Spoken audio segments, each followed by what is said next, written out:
কুচক্রের আওতাভুক্ত হয়ে একটি মিথ্যা মতকে অপমানিত করা হয়েছে। তারই প্রতিবাদে চাতল গ্রামের মুরব্বিয়ান, যুব সমাজ এবং ছাত্র সমাজের প্রতিনিধি আজকের এই মানববন্ধনের আয়োজন করেছেন। আমরা এখানে যারা উপস্থিত হয়েছেন প্রত্যেকে জোয়ার আসর, অবৈধ মদ গাঞ্জার আসরের প্রতিবাদ করায় অত্র এলাকার ইমাম সাহেব সহ ছাত্র সমাজ এবং যুব সমাজের প্রতিনিধিদের বিরুদ্ধে সারা বাংলাদেশ সোচ্চার। আমরাও ছাত্রদের, ছাত্র সমাজ, যুব সমাজ, নারী নর্তকী নাচারুওয়ালারা যদি এটাকে নিয়ে ব্যবসা তৈরি করে, আমরা আলেম সমাজ, ছাত্র সমাজ, যুব সমাজ কিন্তু বসে থাকবো না। আপনারা আমাদেরকে সহযোগিতা করেন, ইনশাআল্লাহ আমরা আমাদের আন্দোলন চালিয়ে যাব। এবং আমরা একাত্মতা পোষণ করেছি সেই মামলার 1 নম্বর আসামি অত্র গ্রামের কৃতি সন্তান জনাব আতিক আহমদ। আমি আতিক আহমদকে বক্তব্য নিয়ে আসার জন্য অনুরোধ করছি। একজন মিথ্যা বানোয়াট একজন আমাদেরকে যিনি আসামি সাব্যস্ত করেছেন, উত্তম মামলার আসামি, আমাদের এই সমাজ থেকে কিভাবে এই গান বাজনা সহ অপসংস্কৃতি থেকে আমরা কিভাবে মুক্ত হবো সেই সম্পর্কে আমরা এই বিষয়ে কিছু কথা শুনবো।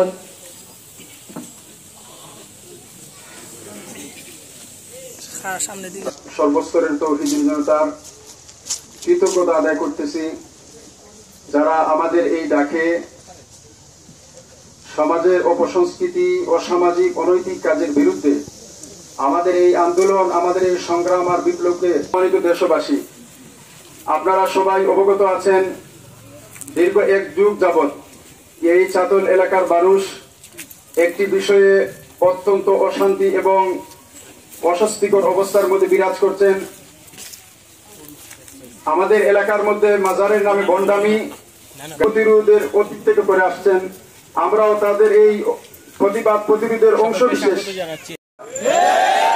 সম্মানিত দেশবাসী, আপনারা সবাই অবগত আছেন, আমরা আপনাদেরকে জানাচ্ছি যে আমাদের এই দেশ 360 আউলিয়ার দেশ। আমরা এই দেশের মধ্যে পীর, বুজুর্গ, ওলি আওলাদেরকে মহব্বত করি, ভালোবাসি। আমরা তারই অংশ বিশেষ। সারা বাংলাদেশে যেভাবে অপসংস্কৃতি এবং অসামাজিক অনৈতিক কার্যকলাপের বিরুদ্ধে গণজাগরণ শুরু হয়েছে, তারই অংশ বিশেষ আমাদের চাতলের মধ্যে বহুদিন যাবৎ আমরা যেভাবে নিপীড়িত, নির্যাতিত, আমাদের রাতের ঘুম হারাম হয়ে যায়। আমরা যখন দেখি আমাদের এলাকার মধ্যে অর্ধশতাধিক আলেম হাফেজ হওয়া সত্ত্বেও আমাদের সাথে থাকুন। আমাদের সুরে আপনারা সবাই ইনসাইট করেছে, এর যদি তারা সর্বোচ্চ শাস্তি ভোগ না করে তাহলে তাদের কখনো আমরা মাফ করে দেব না। তাদের কঠিন থেকে কঠিন আমরা শাস্তি দাবি করতেছি। আমি আমার বক্তব্য এখানে শেষ করছি। এইগুলাকে প্রতিবাদ করার অংশ হিসাবে আমাদের এলাকার ছাত্র সমাজ ঐক্যবদ্ধ হয়ে এরকম প্রতিবাদ করতেছে। এর ফলশ্রুতিতে আমাদের উপর অনেক ধরনের বাধা বিপত্তি আসছে এবং আমরা এই বাধা বিপত্তিকে অতিক্রম করছি। আমাদের মুরব্বীদের পরামর্শ অনুসারে, আমাদের মুরব্বীদের দিক ধরনের এরকম মামলার ঘটনা ঘটেছে। এই মিথ্যা মামলা আমি আমাদের যুব সমাজের পক্ষ থেকে প্রত্যাহার করার জন্য, এই মিথ্যা মামলা প্রত্যাহার করার জন্য আমি প্রতিবাদ জানাচ্ছি, জোর দাবি জানাচ্ছি। আমাদের সর্বস্তরের জনসাধারণ, অত্র এলাকা, আমাদের আশপাশের এলাকা, বিশিষ্টজনেরা আছেন, আপনারা এগিয়ে আসুন। আমাদের উপর, এই যে ছাত্রদের উপর, আলেম সমাজের উপর যাকে আমরা নেতা হিসাবে মানি, তার বিরুদ্ধে অনৈতিকভাবে, অবৈধভাবে যে মামলা হয়েছে, সেই মামলার প্রতিবাদে আমরা জড়ো হয়েছি। এবং আমরা স্পষ্ট ভাষায় বলতে চাই, আমাদের গাঞ্জার বিরুদ্ধে অ্যাকশন নিয়েছিলাম, নর্তকী নাচানোর বিরুদ্ধে অ্যাকশন নিয়েছিলাম, সেই জন্যই আমাদের আজ মামলা হামলার শিকার হতে হচ্ছে। তাই বলে আমরা এই মামলা হামলার ভয় পাই না। আমাদের এই আন্দোলন, আমাদের এই প্রস্তুতি চলবে, আমাদের এই কর্মসূচি আগামীতেও চলবে, যতদিন না পর্যন্ত এই গাঞ্জুরি এবং মধুরীদের বিরুদ্ধে, মানে আমাদের গাঞ্জুরি এবং মধুরীদের বিরুদ্ধে যাতে, আমি মনে করি এটা আমাদের প্রথম বিষয়। কালকের এই ঘটনা আপনাদেরকে এভাবে জানিয়ে দেওয়া হচ্ছে। এই পর্যায়ে আমাদের সম্মুখে বক্তব্য নিয়ে আসবেন চাকরিবন গ্রাম থেকে আগত জনাব আব্দুল সামাদ আজাদ। মাইকিং এর মাধ্যমে জানিয়ে দেওয়া হয়েছে এই উরুস নামে যে বন্ডামি চলতেছে তার বিরুদ্ধে আয়োজন। আজকে জুমার পরেই সাথে সাথে আমি দিলওয়ারকে ইনফর্ম করেছি যে দিলওয়ার আজকে কি আমরা চাতল যাচ্ছি। দিলওয়ার যখন বললেন হ্যাঁ আমরা চাতল যাব, এই প্রতিবাদে আমরা অংশগ্রহণ করব। ভাষায় বলতে চাই, এই মাস হচ্ছে পবিত্র মাস। এই মাসে আমাদের নবী হযরত মুহাম্মদ মুস্তাফা সাল্লাল্লাহু আলাইহি ওয়াসাল্লাম জন্মগ্রহণ করেছেন। আমরা জানি এটা হচ্ছে মিলাদুন নবীর মাস। আমরা এই মাসে এই উরুস নামে যে অবৈধ কার্যকলাপ হচ্ছে তার বিরুদ্ধে আমরা সবাই অংশগ্রহণ করেছি। আমি স্পষ্টভাবে বলতে চাই, ইমাম হচ্ছে আমাদের নেতা। আমরা প্রত্যেকটা জায়গায় আমরা বই পুস্তকে পড়েছি, ইমাম মানেই হচ্ছে নেতা। ইমামের বিরুদ্ধে এই ধরনের মামলা, আমি আরো বলতে চাই, আমাদের এই যুব সমাজ, বর্তমান যে সরকার, এই সরকার অত্যন্ত ন্যায় পক্ষে। আমরা স্পষ্টভাবে জানি যে এই সরকার যে আয়োজন, যে এই সরকার যে গঠনের মাধ্যমে বাংলাদেশ থেকে যে অপশক্তি দূরিত হয়েছে, আমরা চাই আমাদের এই যুব সমাজের এই আয়োজন যেন ব্যর্থ না যায়। যারা এই মামলা দিয়েছে তাদেরকে যেন আইনের আওতায় আনা হয় এবং এদের সুস্পষ্ট বিচার যেন হয়। আমরা এক পাও পিছু হব না। আমরা যতক্ষণ পর্যন্ত এই দুষ্কৃতিকারীদেরকে এই আইনের আওতায় না আনতে পারবো, আমরা এই পথ ছাড়বো না। আছি এই অপশক্তি কখনো যেন মাথা দাঁড় করতে না পারে।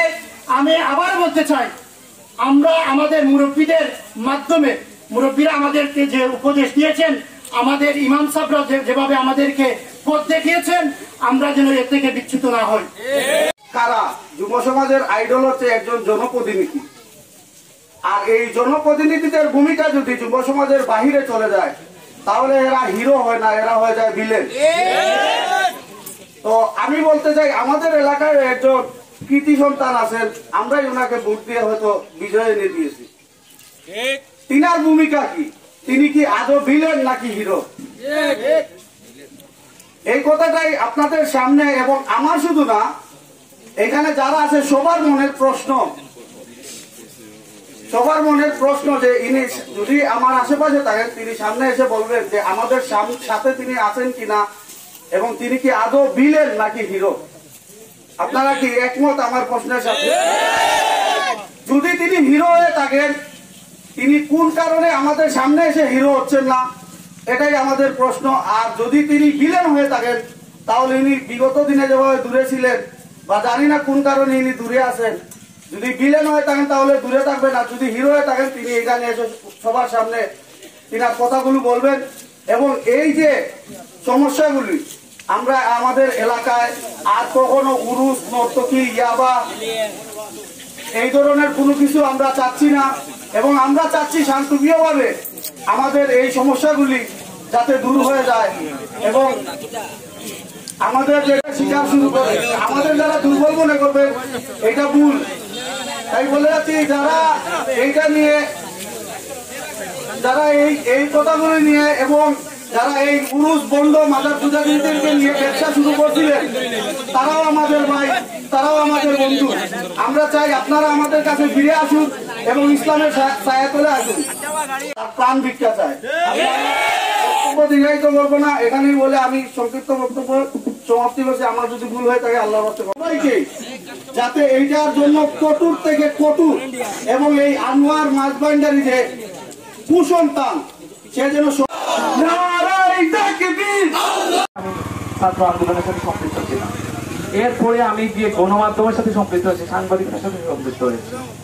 আপনারা যদি একটু শিবের বাজার এলাকায় যান, শিবের বাজার এলাকায় যদি গিয়ে বলেন যে আলতা চূড়াকে, সাজিদ চূড়াকে, এদের বিরুদ্ধে যে বাহিনী, এই বাহিনীর বিরুদ্ধে যে আন্দোলন গড়ে তুলেছিলাম, এর মহানায়ক মানে মূল গেছেছিলাম আমি। ওই এলাকার তরুণ সমাজ আমাকে সাপোর্ট দিয়েছিল। আমার আজকে গর্বে আমি একেবারে গর্বিত হচ্ছে এই জন্য যে এতগুলা যুব সমাজ আমাদের সাথে আছে, আর আমরা এতদিন ধরে আমরা সাইলেন্ট ছিলাম, নীরব ছিলাম। যাই হোক, আমি আমার কাছে মনে হয় আমি যেটা বিষয় বলতে চাই, এই আলতা বাহিনীকে আমি নিঃশেষ করে দিয়েছিলাম। আলতার ছেলেরে গণদুলাই দিয়ে পিটিয়ে মানুষ হত্যা করেছে, সে মামলা পর্যন্ত বসাতে পারে নাই থানায়। আলতার নিঃশেষ হয়ে গেছে, সাজিদও এর মধ্যে শেষ হয়ে যাবে। আরেকটা বাহিনী ওই এলাকায় গড়ে উঠেছিল, সেটা হচ্ছে একজন চেয়ারম্যানের নেতৃত্বে। ফজলুল ভাই মেম্বার, ওই এলাকার জনপ্রতিনিধি, আপনারাই মেম্বার বানিয়েছেন।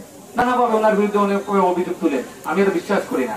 ফজলুল ভাই আমাদের সাথে আছেন, ফজলুল ভাই আমাদের সাথে থাকবেন।